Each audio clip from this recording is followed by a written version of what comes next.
السلام علیکم ورحمۃ اللہ وبرکاتہ۔ حکیم جاوید اقبال ہر بال اس چینل کی طرف سے آپ کی خدمت میں حاضر ہے۔ آج جس موضوع کے اوپر ہم نے بات کرنی ہے وہ ہے دانتوں کے اندر سے خون کا آنا۔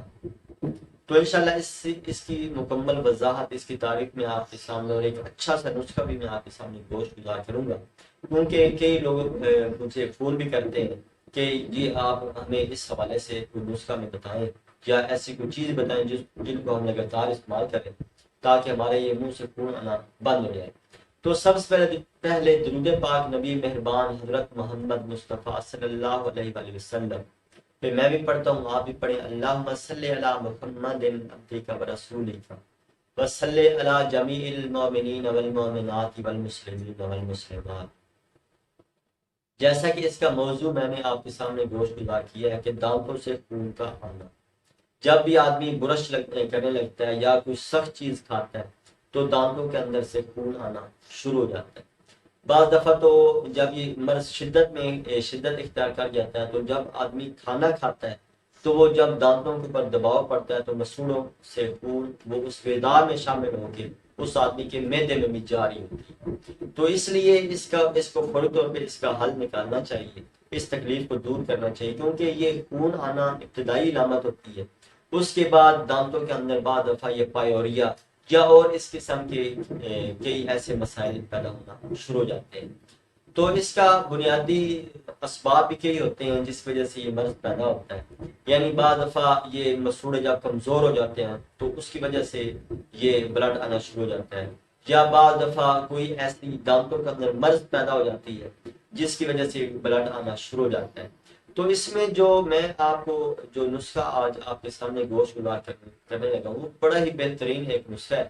آپ نے کیا کرنا ہے کہ آپ نے کیکر کی پھلیاں، یہ پنسار والوں سے آپ کو بآسانی مل جائے گی۔ آپ نے یہ کیکر کی پھلیاں جو ہیں یہ صرف ایک ہی چیز، یہ کیکر کی پھلیاں آپ نے ان سے خرید لینی ہے، ان کو اچھی طرح آپ نے، بلکہ ان کے پاس گرائنڈر مشین ہوتی ہے، آپ نے کہنا ہے کہ یہ ہمیں گرائنڈ بھی کر دیں، اور گرینڈ بالکل باریک پاؤڈر آپ نے کروانا ہے۔ اس کے بعد آپ نے کیا کرنا ہے کہ آپ نے دن میں 2 سے 3 مرتبہ تھوڑی اتنی مقدار میں لے کے اپنی ہتھیلی پہ ڈالیں، ڈالنے کے بعد اپنی انگلی کے ساتھ ایسا ایسا دانتوں کے اندر مساج کریں، اور یہ مساج صرف اوپر والی سطح پہ نہیں کرنا، یعنی باہر والی سطح پہ نہیں کرنا، بلکہ اس کو تھوڑا سا لگا کے اندرونی جو سطح جو ہے، جو دانتوں کا اندرونی جو حصہ ہے ان میں بھی آپ نے لگانا ہے، یعنی منہ کا جو اندر والا حصہ ہے وہاں پہ جو دانتوں کی اندرونی جو کیفیت وہاں پہ بھی آپ نے لگانا ہے۔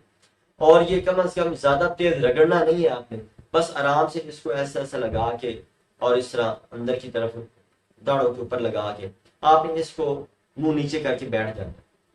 جتنا بھی اندر سے لعاب نکلتا ہے، بلڈ نکلتا ہے، آپ اس کو نکلنے دیں۔ 1 دن نکلے گا، 2 دن نکلے گا، 3 دن نکلے گا، انشاءاللہ یہ ایسا بالکل یہ ختم ہو جائے گا۔ اندر ایسی کوئی بھی ایسی جو تکلیف دہ مادہ موجود تو وہ بھی انشاءاللہ ایسا خارج ہو جائے گا۔ تو یہ دانت چمکانے کے لیے بھی بڑا ہی مفید نسخہ ہے۔ دانتوں کے اندر سے خون کے آنے کی جو وجوہات ہوتی ہیں یہ ان کو بھی دور کرتا ہے۔ تو اس کو لگاتار آپ استعمال کریں، انشاءاللہ اس سے یقینی فائدہ آپ اٹھا سکتے ہیں۔ اللہ تعالیٰ میرا اور آپ کا حامی ناصر ہو۔ السلام علیکم ورحمۃ اللہ وبرکاتہ۔